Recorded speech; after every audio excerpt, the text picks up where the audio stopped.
Chapter 6 Preparations. Dr. Gardoma said sharply, "Do you intend to go alone?"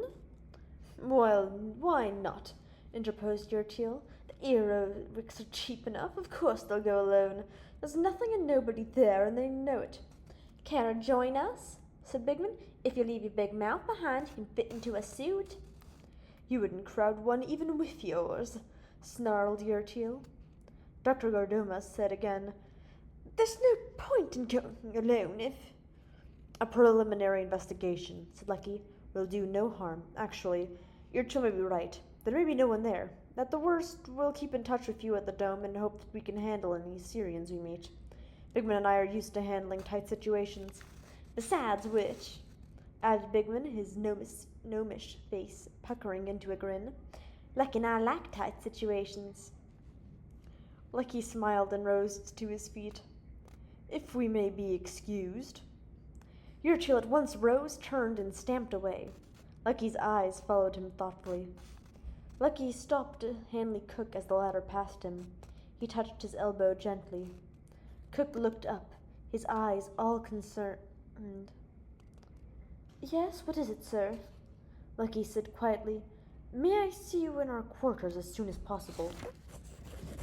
"I'll be there in 15 minutes. Is that all right?" "Fine." Cook was very little later than that. He stepped into their quarters softly, wearing the look of concern that seemed a constant part of him.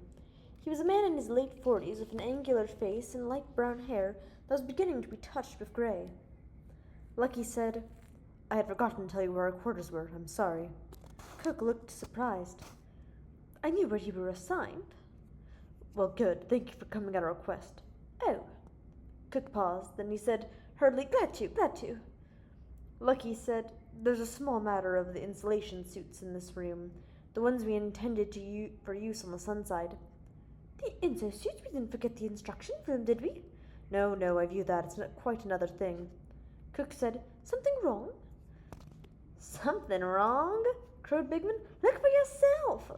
He spread the arms in order to display the slashes. Cook looked blank, then flushed slowly and grew round-eyed with horror. "I don't see. It's impossible. Here at the Dome?" Lucky said, "The main thing is to get replaced." "But who would do such a thing? We must find out."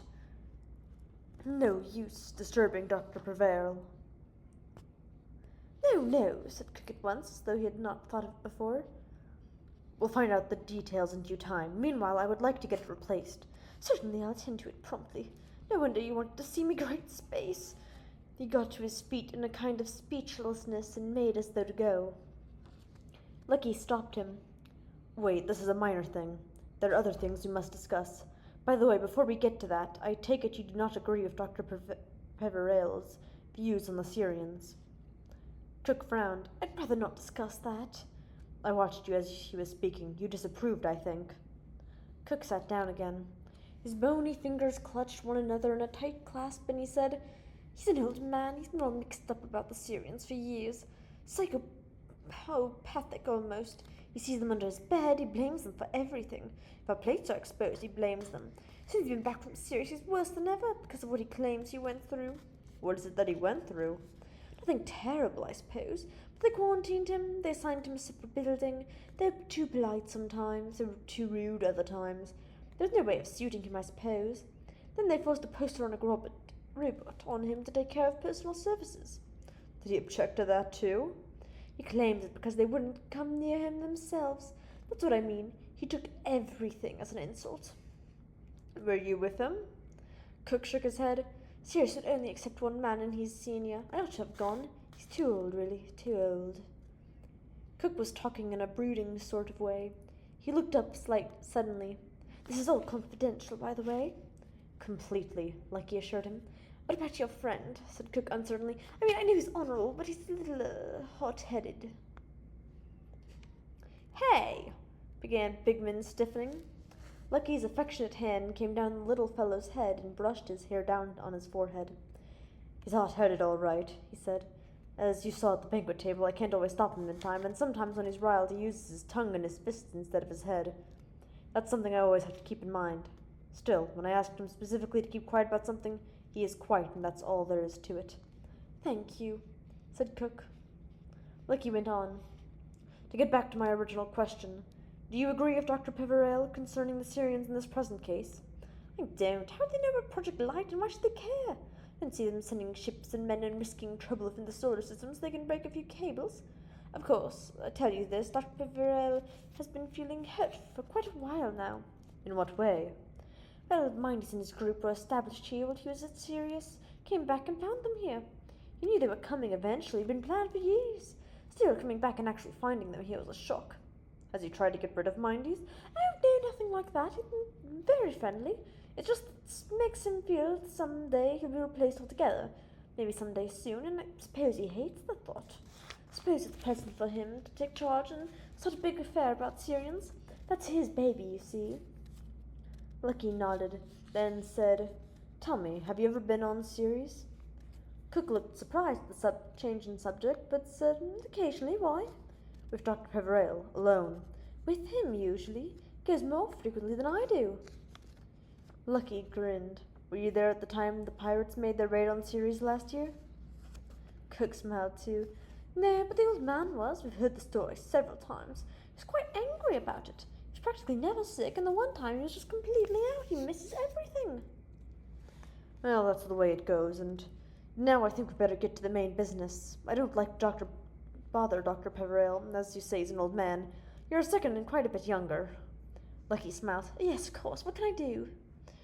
It's about the mines. I assume that somewhere at the dome there are records, maps, charts, something which will tell us the arrangements, the main starts, and so on. Obviously, we can't wander at random. I'm sure there are, agreed Cook. And you can get them, and perhaps go over them with us? Yes, of course. Now, as far as you know, Dr. Cook, the mines are in good shape. I hope. I mean, there's no danger of collapse or anything like that. Oh, no, I'm quite sure there's nothing of the sort possible. We built right over some of the shafts, and we had to look into the engineering when the observatory was first being set up. The shafts are well buttressed and completely safe, particularly in Mercury's gravity. How come, said Bigman, the mines were shut down if they're all such good shape? A good question, said Cook, and a small smile broke through his expression of settled melancholy. Do you want the true explanation or the interesting one? Both, said Bigman at once. Cook offered smokes to the other, which were refused, then lit a cigarette after tapping on the back of one hand in an abstracted manner. The truth is this. Mercury is quite dense, and there was hopes to be a rich source of the heavy metals. Lead, silver, mercury, plutonium. It was, too, not as rich as might be, perhaps, but rich enough. Unfortunately, it was uneconomic. Supporting the mines here and transporting the ore back to Earth, or even the moon, for processing raised the price too high. As for the interesting explanation, there's another thing completely. When the observatory was first set up 50 years ago, the mines were still going in concern, though they were already closing down some of the shafts. The old astronomers heard stories from the miners and passed it on to newcomers. Part of the Mercurian legendary. What are the stories? Said Bigman. It seems miners died in the shafts. Sands of Mars, cried Bigman testily. They die anywhere. You think anybody lives forever? These were frozen to death. So? It was a mysterious freezing. The shafts were fairly well heated in those days, and their suit power units were in operation. The stories accumulate moisture, you know, and eventually miners wouldn't go down into the main shafts in anything but gangs. Wouldn't go into the side shafts at all, and the mines shut down. Lucky nodded. He said, You'll get the plans for the mines? Right off, and the replacements for that insert suit, too. Preparations proceeded as though for a major expedition. A new inso suit, replacing one that had been slashed, was brought and tested, then laid to one side. After all, it would be ordinary spacesuits for the dark side. The charts were brought and studied. Together with Cook, Lucky sketched out a possible route of exploration, following the main shafts.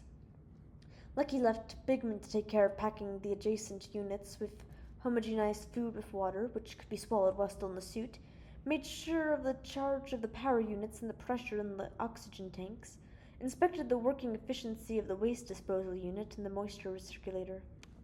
He made himself a short trip to their ship, the Shooting Star. He had made the trip via the surface, carrying a field pack, and the contents of which he did not discuss with Bigman. He returned without it, but carried two small objects that looked like thick black belt buckles, slightly curved in dull steel finish and centered by a rectangle in glassy red. What's that? Asked Bigman. Micro-ergometers, said Lucky. Experimental, like the ergometers on board ship, except that those are bolted to the floor. What can these things detect? Nothing at a couple of 100,000 miles, like a ship's ergometer, but you can detect atomic power sources at 10 miles, maybe. Look, Bigman, you activate it here, see?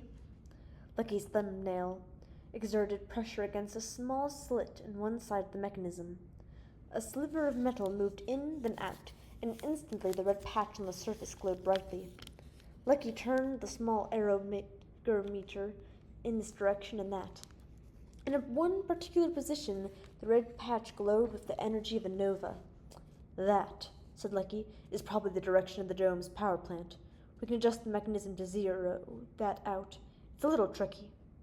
He worked painstakingly on the adjustment of two small controls, so smoothly inset as nearly to be invisible. He smiled as he worked, his engagingly youthful face lighting with pleasure.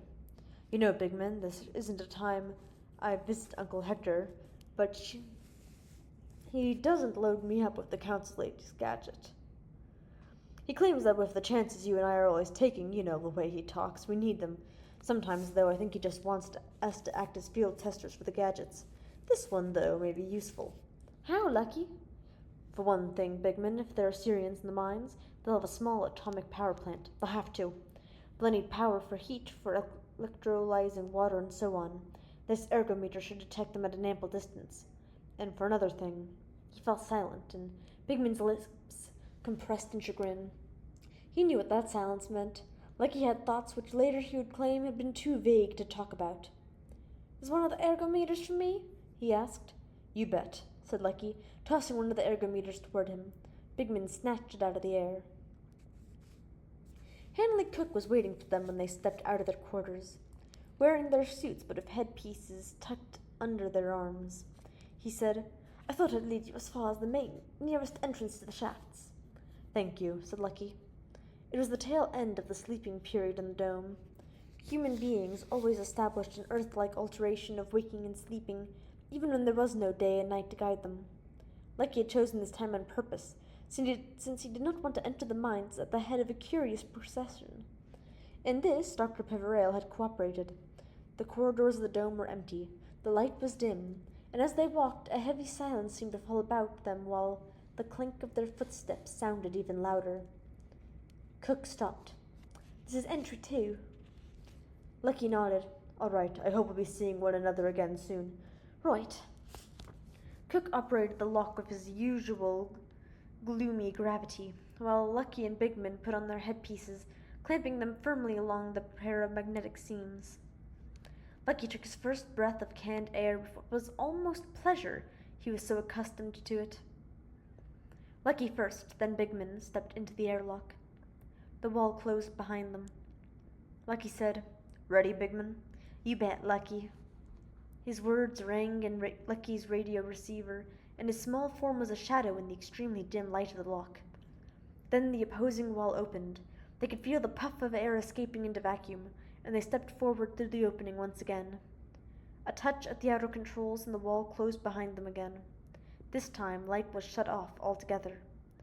Standing in absolute darkness, they found themselves inside the silent and empty mines of Mercury.